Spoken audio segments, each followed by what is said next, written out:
Good evening. Just doing a quick microphone check. Looks like everything is good. Right. Let me bring in.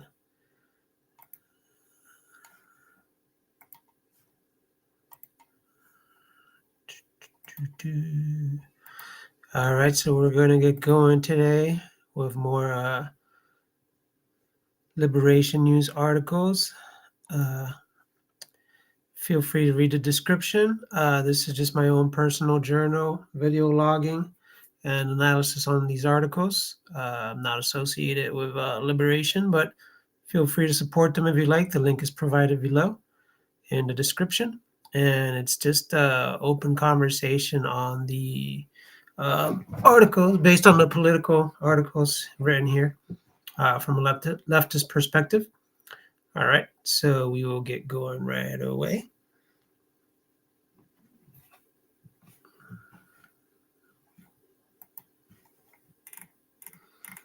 Let's see what we got here.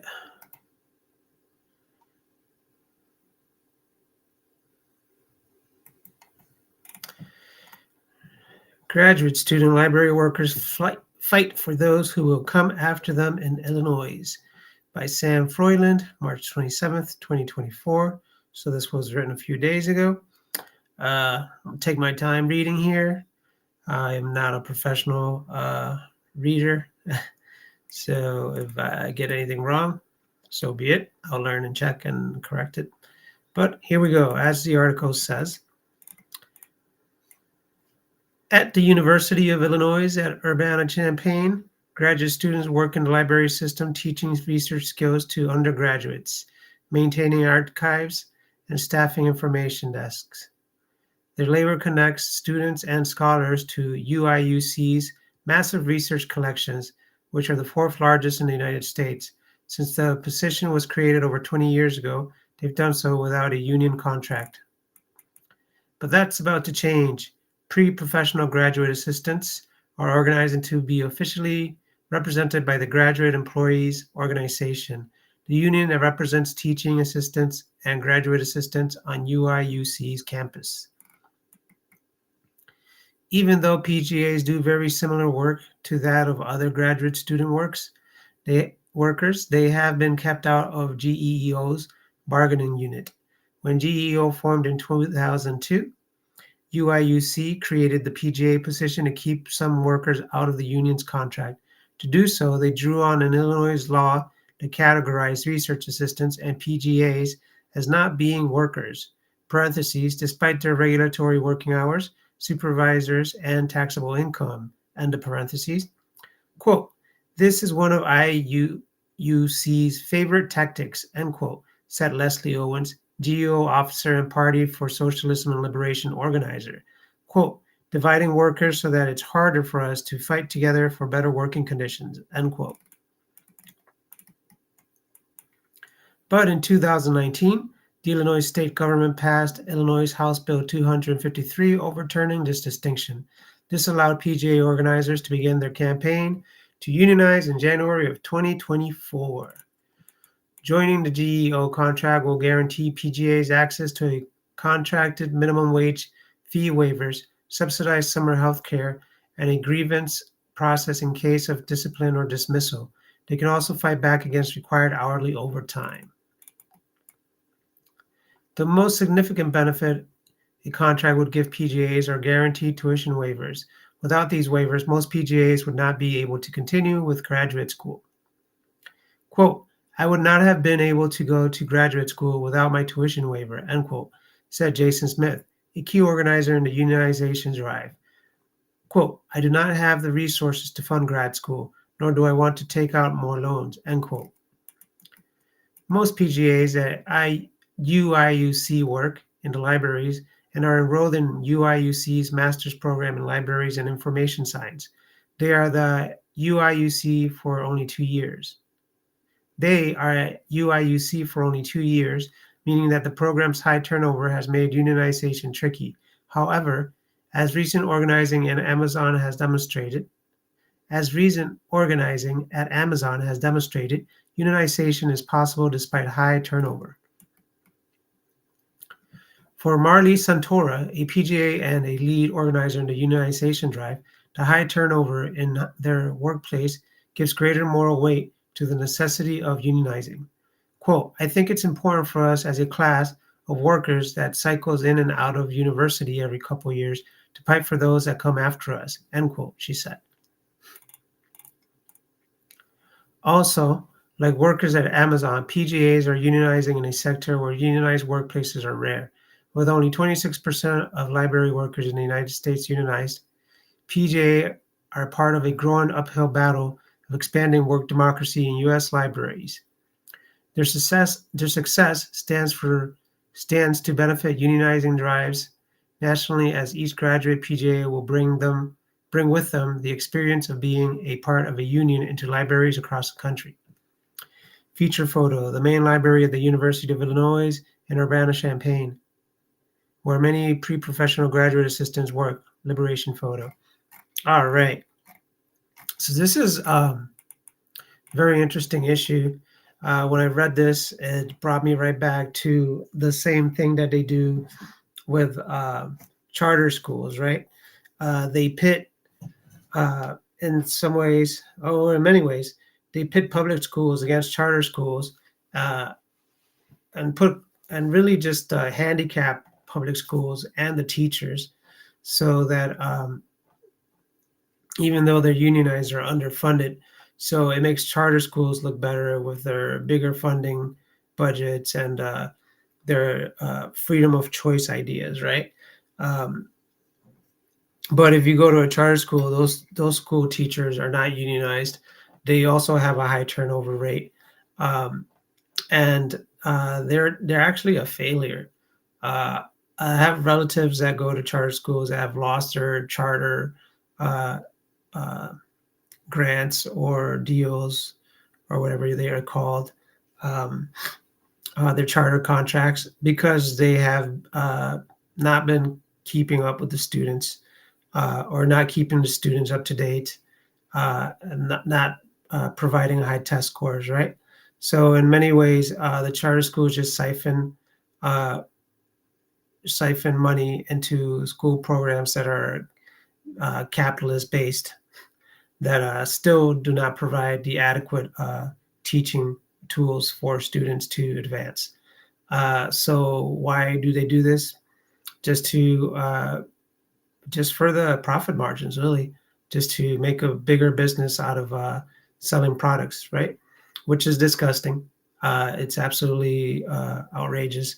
Uh, the way they juggle money and try to make a for-profit system out of educating our children, and from children all the way up to college. It's a for-profit system, and it's terrible. It's not productive to the actual students.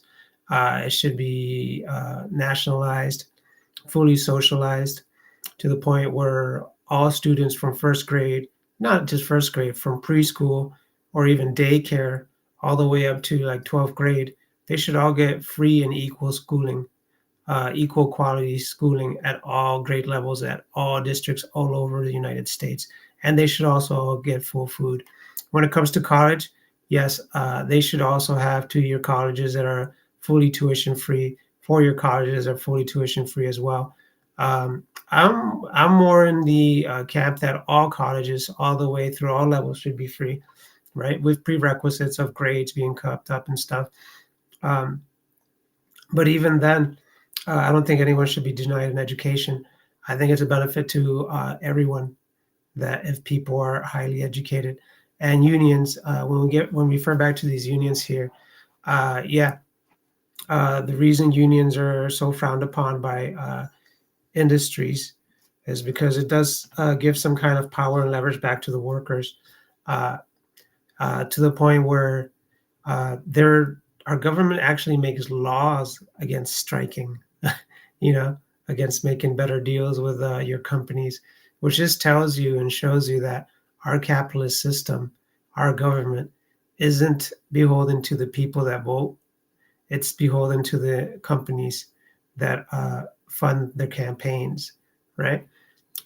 So, not to get too deep into this, but that's my thought process of what pops up as soon as I see this. All right. Let's see. Let's go back to the next article. Let's see. Graduate student library workers fight for those who will come after them. All right. Supreme Court hears far-right case that would ban abortion pills nationwide. All right. So give me a second. I'm just going to take a sip of my tea. I'll be right back. Actually, yeah, I'll be back.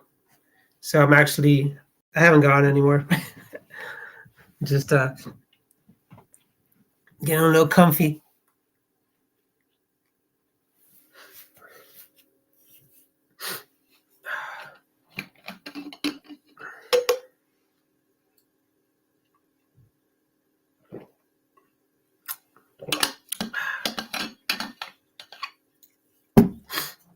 All right, on to the next article. Let's see here. Supreme Court hears far-right case that would ban abortion pills nationwide. Written by Maddie Derry, March 28th, 2024. Reprinted from Breaking the Chains. On March 26th, the Supreme Court heard oral arguments in a case regarding access to mifepristone, more commonly known as the abortion pill. Let's see, maybe mifepristone, is it how you say it? I think it's mifepristone. Okay, more commonly known as the abortion pill. Mifepristone, also prescribed in miscarriage care, is used in the majority of abortions in the U.S. and has been approved for use for the last 20 years. During the COVID-19 pandemic, accessibility to mifepristone increased and allowed for accessible abortions for working-class women who cannot spend days away from their jobs or children to seek abortion care. Mifepristone is safe and widely used. That the Supreme Court even heard this challenge demonstrates the right-wing character of the U.S. judicial system.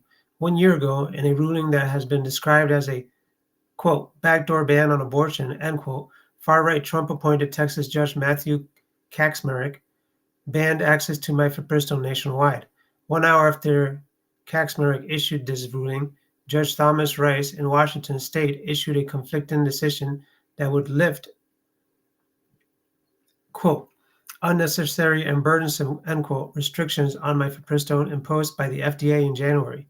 The conflicting rulings led to a temporary allowance for the continued use of mifepristone by the Supreme Court, which has now led to the current Supreme Court hearing. The Supreme Court is not a democratic institution. 9 unelected judges appointed for lifetime terms proved this when they were overturned Roe v. Wade in the Dobbs decision. In temporarily safeguarding mifepristone, they did the bare minimum for human rights by blocking a decision that should not be coming before the court. The court should not have dismissed Kacsmaryk's decision outright rather than staying it pending further review. And even though the decision was stayed, access to abortion pills was still limited to those states where abortion is legal. When seeking a ban on mifepristone, anti-abortion groups were, quote, judge shopping, end quote, to find someone who would take their case and rule in their favor, leading them to Kacsmaryk. Although the Supreme Court is clearly culpable in attacks on democratic rights, it is in fact the entire judicial system that is corrupt. Medication abortion is used in 2/3 of abortions nationwide, with 16% of abortions provided through telehealth. If the Supreme Court upholds Kacsmaryk's decision, access to mifepristone would be highly restricted, blocked from telehealth, and distribution at pharmacies, even in states where abortion is legal. The result would be disastrous for women and others seeking abortion. This attack on healthcare, a basic human right, would add to the many democratic rights that the Supreme Court has recently stripped away. Mifepristone is typically taken in conjunction with misoprostol, and together they are more than 95% effective in terminating pregnancies up to 10 weeks. If mifepristone is banned, medication abortion and miscarriage care are still possible using only misoprostol, but it will require providers to change their prescribing practices, conduct extensive education, and potentially cause more side effects for patients. The Supreme Court, with no medical training whatsoever, has unchecked power over trained medical professionals. Additionally, a ban on mifepristone would also set a precedent against the FDA's expert authority over drug approvals, especially for those which may be perceived as, quote, controversial, end quote. It doesn't have to be this way. The Party for Socialism and Liberation's presidential candidates, Claudia de la Cruz and Karina Garcia, speak to a society that puts people first. Their Vote Socialist 2024 campaign platform explains, quote, abortion should be available without restrictions and provided for free so that women and people have the right to control their own bodies, end quote. The platform continues, quote, the Democrats refused to take any of the many opportunities they had, including the period between the 2020 and 2022 elections, to pass a law at the federal level legalizing abortion. We need such legislation immediately, along with other measures to ensure abortion services are available on demand regardless of income, end quote.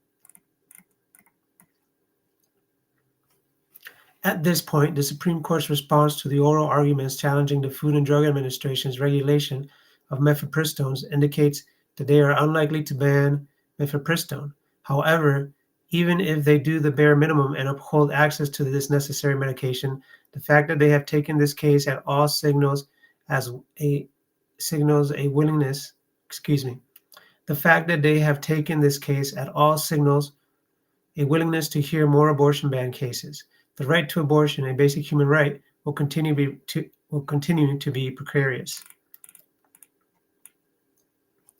Throughout the oral argument, much was made of the Comstock Act.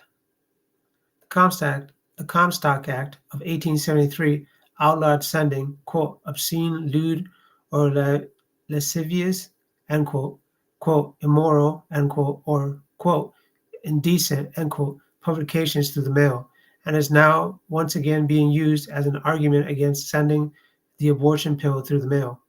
The discussion around the Comstock Act indicates that it might be a way for right-wing forces to ultimately achieve banning medication abortion. This 151-year-old law is threatening our basic human rights. Congress could have taken action to repeal this legislation, but never did. The Supreme Court is not the only one to blame. The Biden administration has previously stated that, quote, the only way to stop those who are committed to taking away women's rights and freedoms in every state is to elect a Congress who will pass a law restoring Roe versus Wade, end quote. These empty words add insult to injury when part of the reason we are facing this crisis is due to the Democratic Party's failure to codify the right to abortion, despite having had plenty of opportunities to do so over the years. Abortion rights are supported by the vast majority of Americans. History tells us that if we want to preserve these rights, we need to fight back. Mass struggle is the only proven pathway to protect our human rights. We need a militant women's movement in the streets if we are to defend the right to abortion care as a human right. We won't go back. All right. So this is an optimistic article. We won't go back is an interesting way of saying it. So if the proletariat, the working class, won't go back, which I agree they won't go back, that doesn't mean that the political parties in the system won't go back. They will surely go back. They've been going back for decades now. We have been going back. So what I take out of this article is the same thing that I take out of articles when it comes to taking away rights like union rights, right, and striking rights, where you need a full mass movement, not nationally but internationally, to fight against the system, practically, and find a way to fight against the system, old school underground railroad style, right? Where you find a way to do things, not because they're legal, but because they're just in a moral level, I guess, until they become legal, right? And that's what people are going to do, whether the government likes it or not. Uh, and people are gonna find ways to use these drugs, duplicate these drugs, and sell these drugs somehow, or make these drugs available to people somehow, whether the government likes it or not. In the meantime, uh, what they're talking about in the article is about proletariat feminism, which is socialist feminism, which is just socialism overall, because socialism is such a wide camp of human rights. Feminism falls into that, like proletariat feminism, where women actually fight for rights of all women and of all classes, not like liberal feminism that just fights for the advantage of women to be able to be girl bosses of other poorer women, like minority women or lower class women. So this is the major flaw in like liberal feminism, where it will not do anything for lower class women or minority women, as long as there's just a handful of women in power that get to bomb poor women or get to be the bosses, right? So this idea or this of that the Democratic Party can give you your rights back, it's total nonsense. It's just a carrot on a stick process that they always use, as stated in this article. Uh, and the Supreme Court, yeah, it's not a democratic system. They were designed to maintain power so that they can overcome the will of the people. As it says here, uh, abortion rights are human rights. They're basic human rights, and all women should have these rights. Uh, if you don't want to get an abortion, if you don't believe in an abortion because of your religion or whatever, that's for you to decide. But you shouldn't impose your beliefs on other people. If you think God is going to judge them for it, then let your God judge them when they die or whatever, you know. But worry about yourself. Worry about what you can do for yourself. Uh, in regards to the proletariat, the socialists, the working class uniting, uh, I personally think it's going to get worse, but where there's strength is in collaboration and in our own social networks of helping each other out, right? And it's a pendulum, right? So I am saying things will likely get worse with the laws, but that doesn't necessarily mean that humanity gets worse, because don't forget, there's only a small percentage of human greed in this world that's ruining it for the rest of the people. There's only about 3,000 billionaires in the world, in a world full of 8 billion people, right? Uh, there's no reason why they should be running everything. Uh, I just, it's illogical. They're literally burning the planet, and we're watching it happen. But what we do have is strength in numbers. What we do have is collaboration and support with each other. When you find that kind of socialist community or communist community that wants to help each other out, uh, eventually they'll people that get stuck in these situations that can't have abortions, they're gonna end up knocking on your door if you're a socialist or you're a medic or whatever, because they're gonna have to turn to you when the government isn't giving them an option. All kinds of predicaments, all kinds of walks of life. And our solidarity is what makes us strong and makes us grow. And with the age of the internet now, it's harder than ever to smear socialism or communism without a decent rebuttal. Uh, so I think what we need to do as proletariats or as a working class or as socialists or as communists is unite to fight against these systems that make laws that are not just, that are not fair, that do not create equality or equity, um, and keep pushing forward, keep informing people. But yeah, there's a very good video by One Dime video essay that talks about proletariat feminism. It talks about what real feminism was about back when they were fighting for rights, when they were fighting for equality, when they were fighting to get paid as much as men. So it's really interesting video essay. I recommend people watch it. And that's my thoughts on this. Cool. Yeah, which brings me back to my thoughts as well a little bit with unionizing, where it'd be awesome to have a worldwide union system, where everybody could just unionize to one big proletariat union system. That would help everybody out. But I don't know how possible it is for that to happen. I think that opens up a big can of worms in regards to a conversation of what that would look like. I think people would say that would probably look too utopian. I'm just talking about unionizing. I'm not even talking about actual utopia, just talking about people all around the world earning a living wage, which wouldn't even be necessary under communism or socialism. But yeah, so support each other, have solidarity.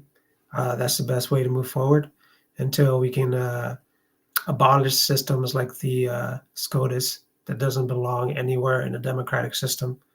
If you believe in creating America into a democratic system, which it is not, as much as people want to say it is, plenty of articles, plenty of information that shows that elections are manipulated, that votes are suppressed, and that there's a structure of government that actually rejects the will of the people for profit and gain for the elite, for the few handful that are in power. Okay? All right, so let's move along to the next article. Nigeria declares American military presence illegal, kicks out U.S. troops.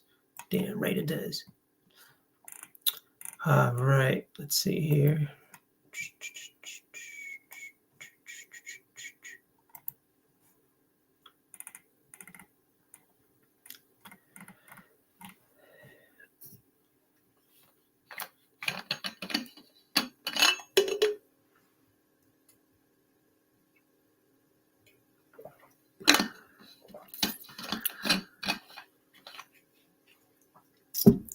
All right, Nigeria declares American military presence illegal, kicks out U.S. troops, by Chris Banks, 4-minute read.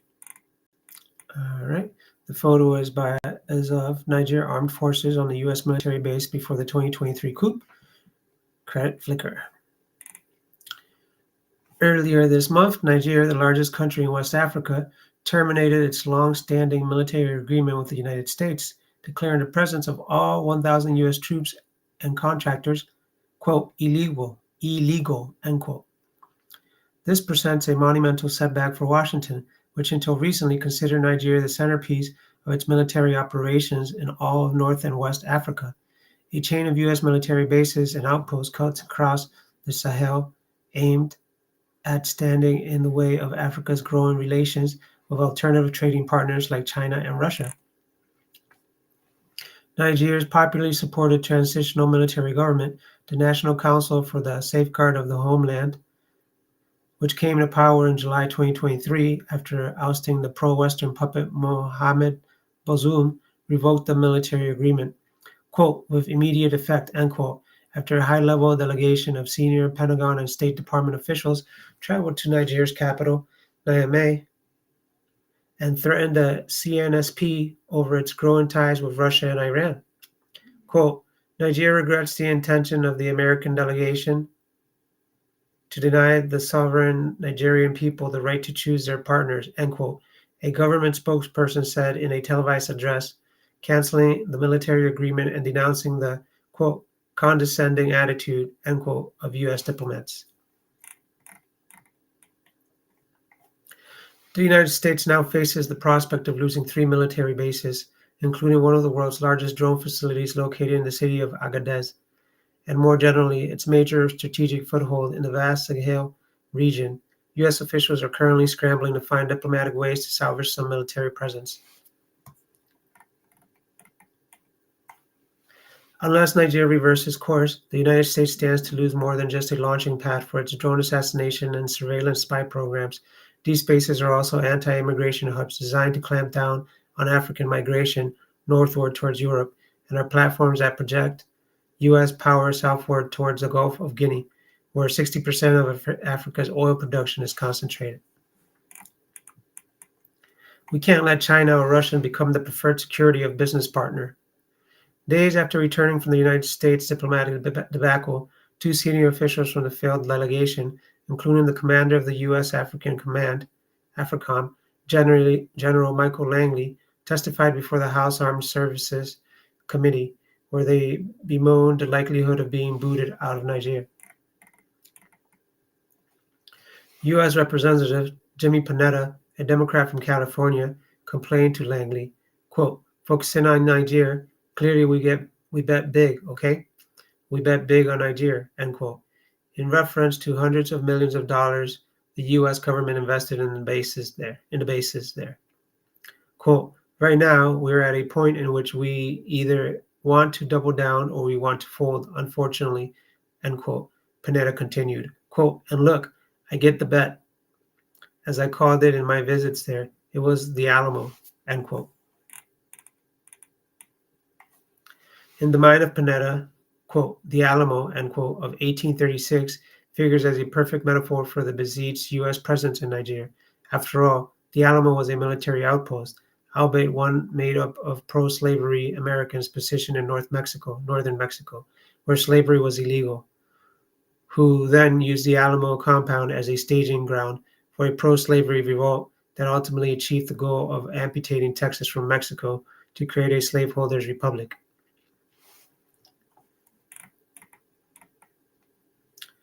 Panella lamented, quote, "Now we're dealing in Nigeria with a military junta that is basically kicking out our partners.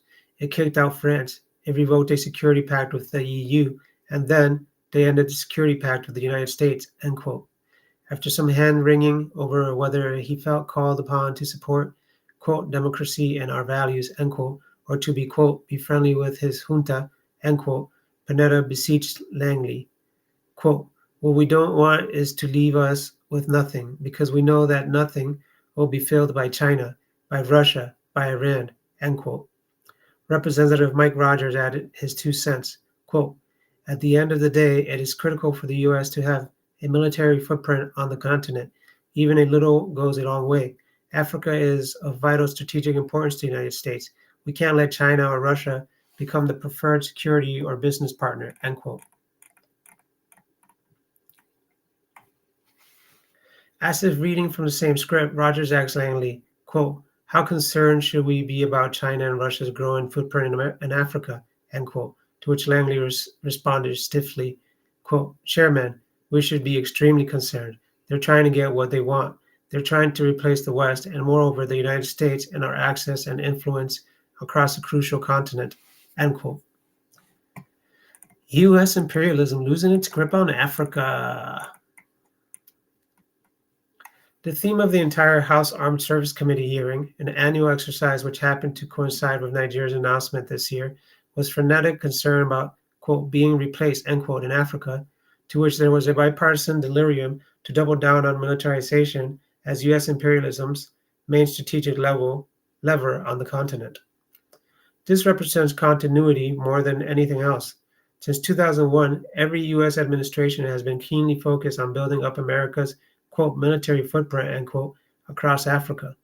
It's no accident that the United States unveiled AFRICOM in 2008 as the Department of Defense's what newest, quote, "unified combatant command," end quote. China, on the other hand, has been focused on building much needed infrastructure. Since 2000, for example, China has built 100 ports across the whole of Africa. That means China helped Africa build about 5 new ports per year for the last 20 years to expand its maritime capabilities. During the congressional hearing, Representative Corey Mills grew visibly frustrated as he recounted how China, quote, "continues to promise railways like they did between Djibouti and other areas to try and link trade. They promise electrical terminal capabilities with 100-year leases to try to create these reliances that has weakened America's ability to be able to compete with them in the non-kinetic, non-military influence capabilities, end quote. To which Langley robotically admitted, quote, "We know that we can't keep up with the Belt and Road Initiative of billions of dollars in infrastructure," end quote. It is clear that Niger and a growing number of other African states view China and Russia as an important counterweight to Western imperialism that increases their own leverage in relationship to the United States and opens up new development possibilities. These African states are increasingly looking to China and Russia as business partners, while US imperialism is quickly losing its grip on the continent. Boom. So yeah, when it comes to economics, you can only beat a dog down while it's down for so long, right? Before someone comes along with actual treats to actually help the dog and train it or become a partner with it, right? Perhaps not the best analogy, but yeah, that's pretty much what's happening in Africa. I'm not saying that Africa is less than human, but this is how these businesses see it. This is how imperialism see it. This is how capitalists sees it, right? Whether it's capitalism or economics from America, China, or Russia, they're all capitalists. I don't care if you want to say China's communist or if you want to say that Russia's communist.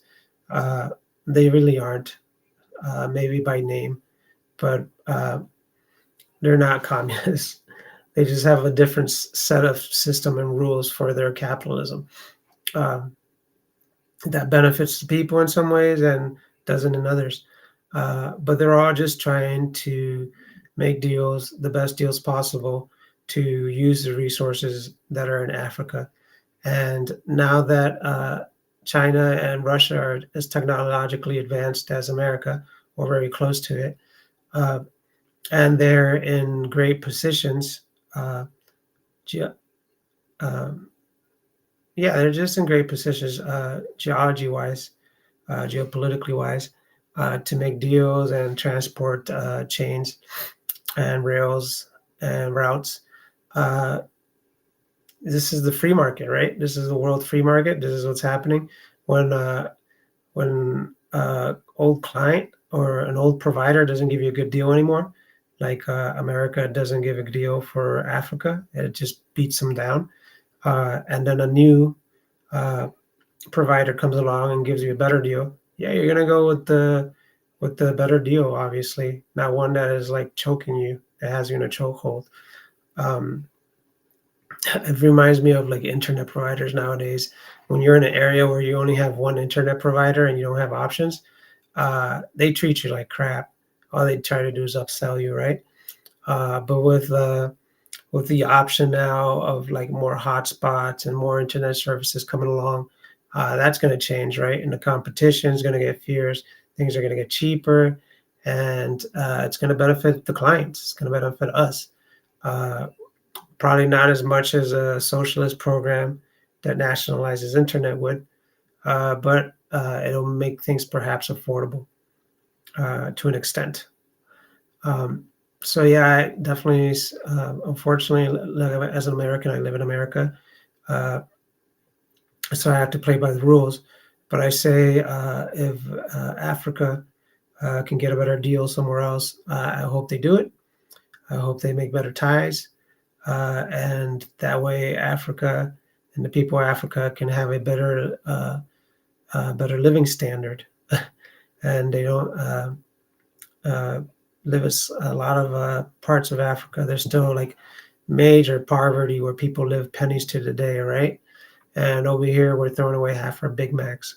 We're ordering Big Macs and throwing away half our Big Macs because we're full, or we're throwing away most of our fries.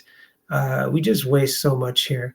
And we waste so much here at the expense of poor nations like in Africa, like in South America, like in Central America. And it really is disgusting. And it's really important to learn how much we benefit from the exploitation of all these people. so that we can be honest about it and actually support people that are trying to actually provide equity. And trust me, none of the major candidates like Trump or Biden or even RFK are going to try to provide equity for people around the world, let alone people here in America. They're just selling you hot air. They're really snake oil salesmen. And if you believe the stuff they're saying, you have a lot of reading or a lot of research to do to catch up to understand that these people are not your friends, and your party tribalism um, is not working. It's not going to help you out. As independent myself, I don't even bother thinking about Democrats or Republicans because none of them are going to say the things that need to be said or fight for the things that need to be fought for. They're all still fighting under the net or the system of capitalism that they make you pledge that works, right? Um, but as we can see, as times go by, as decades go by, uh, the working class income, our quality of life has been degrading under both parties. So unless any of them are willing to actually provide bigger social programs for the American people, which is a minimal ask, I don't even pay attention to them. Uh, None of them are saying universal health care. None of them are saying housing for all. None of them are saying equal education standards for all United States students, right? So yeah, and none of them are even fighting for a living wage. I haven't heard a single one of them talk about making the minimum wage $20 an hour nowadays, which should be the adequate minimum. So yeah, good for Nigeria. I hope that they make great deals, make great alliances that will actually move their people forward. Because, like anyone around the world, they all deserve a good quality of life. Cool. Let's see what else. I think there's one article left that snuck in here.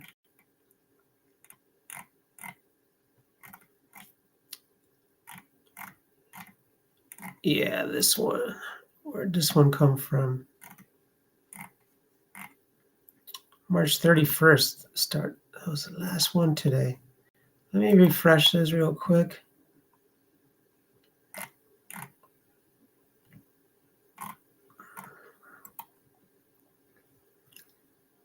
All right, so this is the last one for today. Let me do a quick audio check. Make sure everything's good here. Test, test, 1, 2. All right, audio is good. And we're back. Let's see. All right.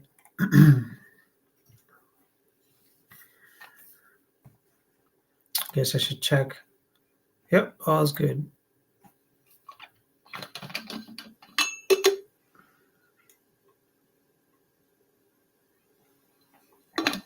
Wow, this is a 7-minute read, so this one's going to be a while. This one's very detailed. All right. Trans people need a real fight back campaign against Democrats and anti-working class policies.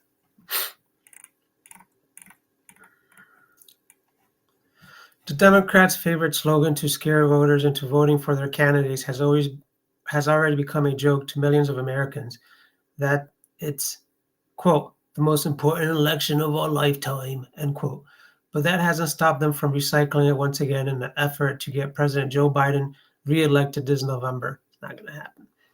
This time around, the scaremongering is particularly focused on LGBTQ people and the claim that a genocide of transgender people is all but imminent in Donald Trump or another Republican becomes elected president. The question is not if the Republicans intend to eliminate trans people from public life in the United States, but if the Democrats can be trusted to stop it, and if a better option doesn't exist. A tired old line. This tactic isn't new. The leftist writer Hal Draper acerbically asked of the Democrats in 1967, quote, who's going to be the lesser evil in 1968, end quote.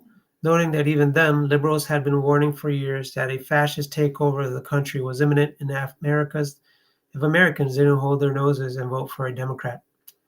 Let's begin by conceding what is undoubtedly true. The Republican Party is hostile to all forms of LGBTQ equality, has worked to destroy or limit LGBTQ rights wherever they have come to power, and plan to do so if they acquire control over Congress or the White House. It's also true that a relatively small number of Democratic lawmakers, especially at the state and local level, have mounted fervent opposition to the GOP's anti-LGBTQ efforts, and several states with Democratic-led governments have passed significant bills defending LGBTQ rights. Biden is virulently anti-working class. Let us also assume, for the sake of argument, that the Democrats claim that at a national level, they have successfully defended LGBTQ rights from GOP attacks is true, and that only Biden in 2024 victory would secure the meager rights and legal protections of transgender Americans. However, in doing so, we could not also ignore the other bigoted right-wing policies that Biden has pushed over the last 3 years in office, which have been enormously harmful to huge parts of the working class. That has included the Safer American Plan, adored by the far right. They put another 100,000 police on the streets as revenge for the 2020 uprisings, when tens of millions of Americans protested against white supremacy and racist police terror in the nation's largest mass protest movement in half a century. Not only are police a key instrument of racist violence and white supremacy, they are also the enemies of the entire working class, including trans people. Police are infamous for targeting trans people for violence and harassment, such as profiling trans women as sex workers and assuming every trans person is mentally ill and therefore a danger to others. Those police officers are now being used to enforce the myriad of new anti-trans laws created in recent years. Biden has also now openly embraced Trump in crafting a fascist border security policy, putting him even further to the right than congressional Republicans. In the 2020 election, Biden campaigned directly against Trump's, quote, cheap, xenophobic, end quote, border policies, using day one executive orders to undo some of the most hated measures. This alone casts doubt upon every claim by Biden to oppose policies Trump supports, including on trans rights. Over the past 6 months, we've also watched Biden fully support and fund a genocide in Palestine as well, funneling tens of billions of dollars of weapons to Israel while protecting it from any international consequences. Over 30,000 Palestinians have been murdered.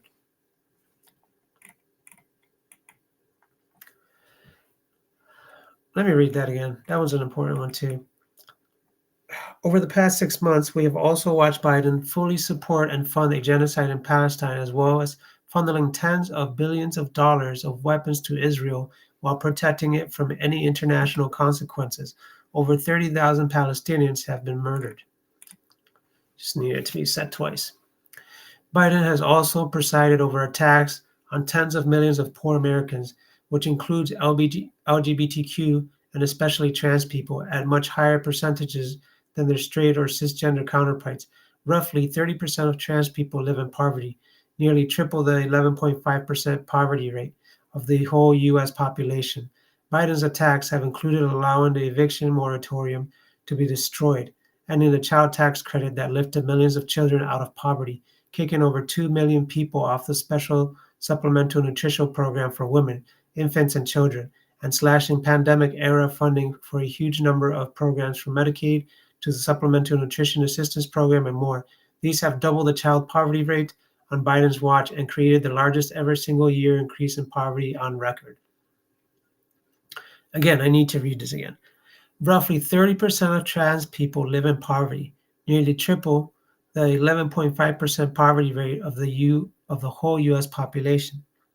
Biden's attacks have included allowing the eviction moratorium to be destroyed, ending the child tax credit that lifted millions of children out of poverty, kicking over 2 million people off the special supplemental nutrition program for women, infants, and children, and slashing pandemic-era funding for a huge number of programs, from Medicaid to the Supplemental Nutrition Assistance Program and more. These have doubled the child poverty rate on Biden's watch and created the largest ever single-year increase in poverty on record. Yeah, Biden should campaign on that. In short, voting for Biden to ensure, quote, trans safety, end quote, would come at the expense of Black people, Palestinians, immigrants, and poor and working Americans of every race and gender, including trans people. Thus, this, quote, safety, end quote, would exist only for a relatively small number of affluent white trans people. For anyone with an ounce of solidarity in their bones, this price is too cheap. Trans revolutionary Leslie Feinberg taught us that, quote, we can never throw enough people overboard to win approval from our enemies, end quote. Fair weather friends at best. Unfortunately for the Democrats, even their claim to be reliable defenders of LGBTQ rights cannot be taken seriously. Biden has not only refused to help trans people during the far-right onslaught, he and other Democrats have shown they are willing to compromise with the far right on trans rights. When Biden was elected, he pledged to pass the Equality Act in his first 100 days in office. This vital bill would have prevented a huge number of the state-level attacks on LGBTQ rights by banning anti-LGBTQ discrimination in a wide swath of U.S. public life. Instead, Biden decided preserving the highly undemocratic Senate filibuster rule was more important, so the bill has stalled so long the Democrats lost their House majority. Other protective bills have met the same fate, including the Women's Health Protection Act, which would have nullified the Supreme Court's striking down of abortion rights, something else the Democrats claim only they can adequately protect. All right. Other protective bills have met the same fate, including the Women's Health Protection Act, which would have nullified the Supreme Court's striking down of abortion rights, something else the Democrats claim only they can adequately protect. I'm just rereading lines that I want to emphasize. In addition, Biden's Department of Education, totally unprompted, handed anti-trans bigots a, quote, roadmap, end quote, to discriminate last year by reinterpreting Title IX to allow school athletics programs to ban trans girls athletes from girls' sports teams. Remarkably, the order came on the same day the far-right Supreme Court refused to overturn a lower court's blocking of such a ban, making this yet another instance where Biden has taken a position further right than the right wing.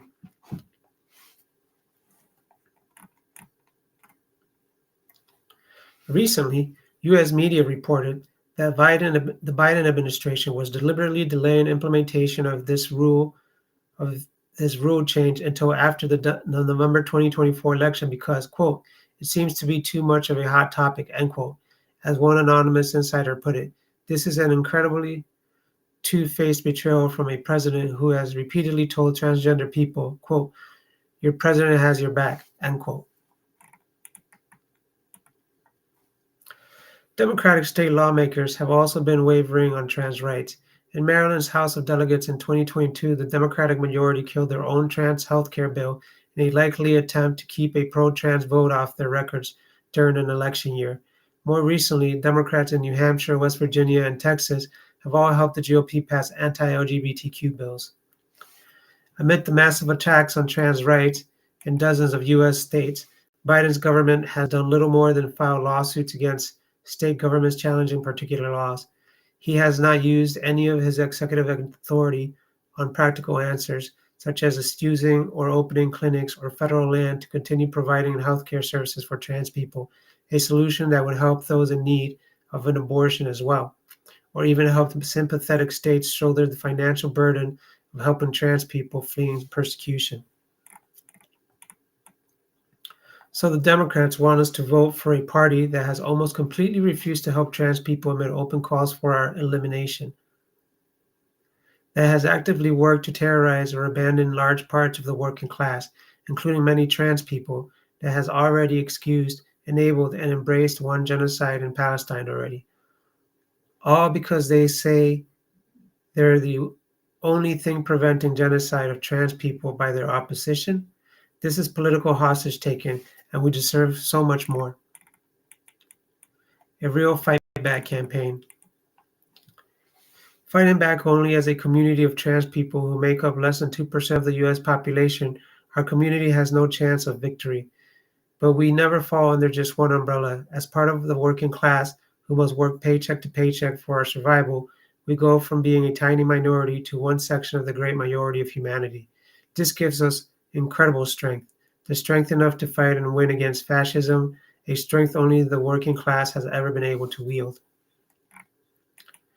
Fortunately, we don't have to just choose between two evils, one of which is ostensibly lesser, and both of which answer to a tiny club of billionaires. Claudia de la Cruz is running for president on the ticket for the Party of Socialism and Liberation in November 2024, a lifelong activist with a proven record of uncompromisingly fighting all of the far right's fascist policies. Her program calls for national legislation ensuring full equality for LGBTQ people, just part of a comprehensive plan to not just reverse the wide-ranging attacks on our fundamental democratic rights, but truly empower our communities. With her grassroots campaign, Claudia is answerable only to the working class, making her fundamentally different from those politicians bought and paid for by the ruling class, who make big promises to LGBTQ people during election season that they never seem to be able to deliver once in office. Trans people's needs are those of the entire working class: equal housing and health care, education, equal pay, public facilities for all, clean air and water, and an end to the scourge of war.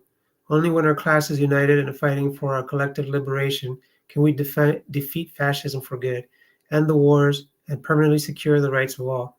Our labor has built all this society. We ought to run it. Our labor has built all of this society. We ought to run it. All right. Uh, so yeah, I'm totally for support of LGBTQ rights. Uh, it's just absurd that they make this such a hot topic on the right, because they think that making it common just makes people that wouldn't be gay. That's absurd. It would just bring out people that are in the closet to be comfortable and to express themselves. It's only like 2 or 3% of the people. It's like, and they're worried that like half of the nation is going to go gay. Like that's an issue, anyways. It's absurd. Uh, I always, I don't know enough about the uh, sports, trans sports, or if trans people should have their own leagues or if they shouldn't. I don't know enough about medically if children should be transitioning. I feel like people should develop until they're at least old enough to decide themselves if they want to transition um, medically, by surgery or whatever. I mean, when it comes to wearing clothes and makeup and acting the way you feel, that's fine at any age, I think, as long as it's something that you feel that you're doing. Don't forget that these social norms of gender are and sexuality are kind of made up, not necessarily totally natural, but like wearing dresses, how to wear dresses. These are just social styles, and niches, I guess, based on what era you live in. Um, Even it reminds me of like the Flintstones, where even the Flintstones, even when they wore their rags, some had like feminine rags, while others had like Fred had a tie on his over his collar, under his collar, right? That was funny. Anyways, that's just a thought that came up to me. But yeah, uh, in regards to the Democrats and the Republicans, I don't think they're any different personally. I think that they are like different sides to the same coin, where they just juggle back and forth power in order to get what the elites want. And I don't think it really makes a difference when either one of them wins. Um, I go back to people like Reagan, and I go back to people For example, Reagan was uh, one of the people that provided amnesty for undocumented immigrants, and he was a Republican. And we are to expect Trump or Biden to do that? Like Biden will be better on immigration? Obviously, is not. Let's not forget that there was a time when Democrats were the racists with the KKK clan and stuff, and Republicans were supporting the working class.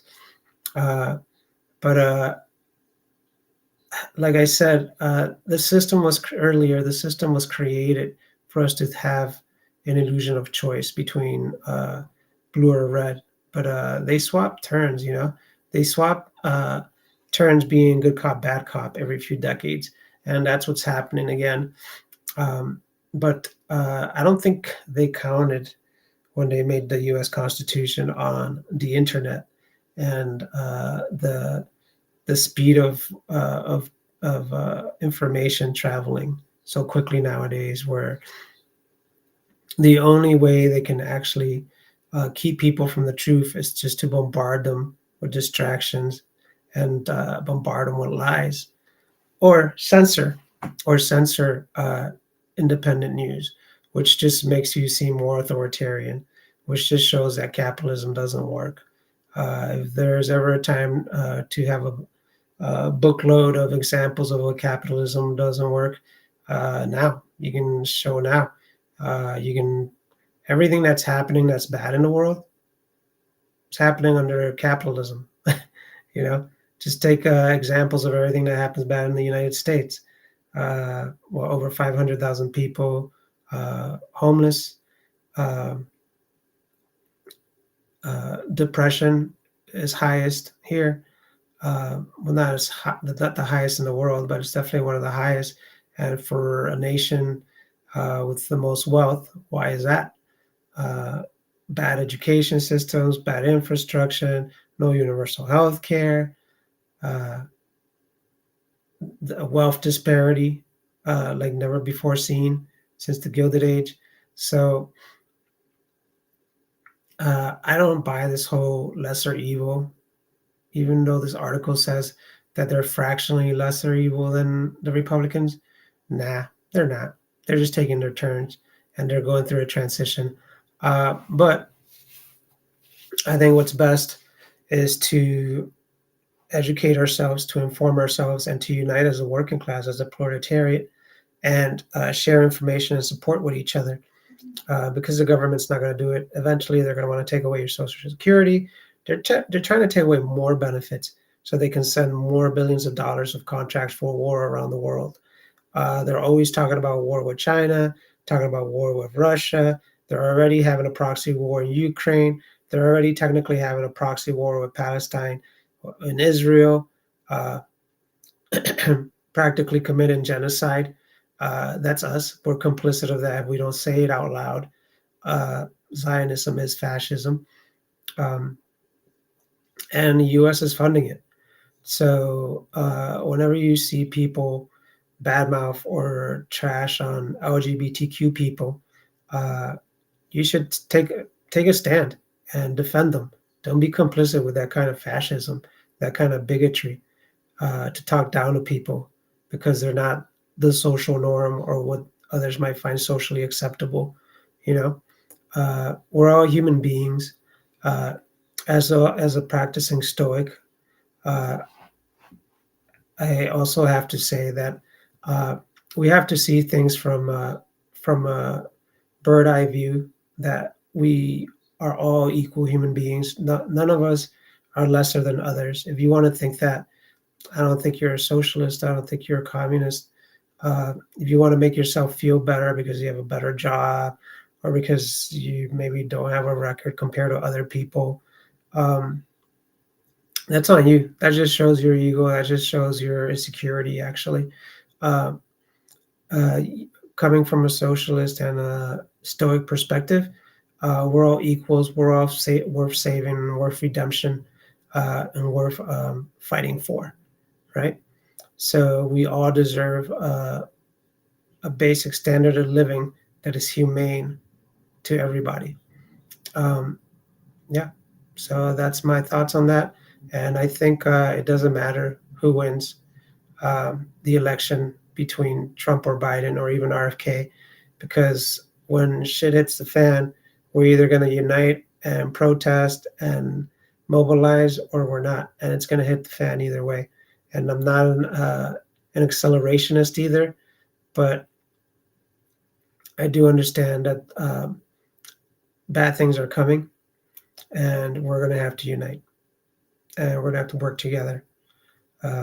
And it's going to be us, the working class, against authoritarians, against fascists, against elites, against the few that want us to keep just being enslaved to labor for their profit and for their power. Okay, that's all I have on this. Let's see here. Not much else to say today. Let's see if there's any more last-minute articles popping up today. Doesn't look like it. Looks like all the articles are caught up with.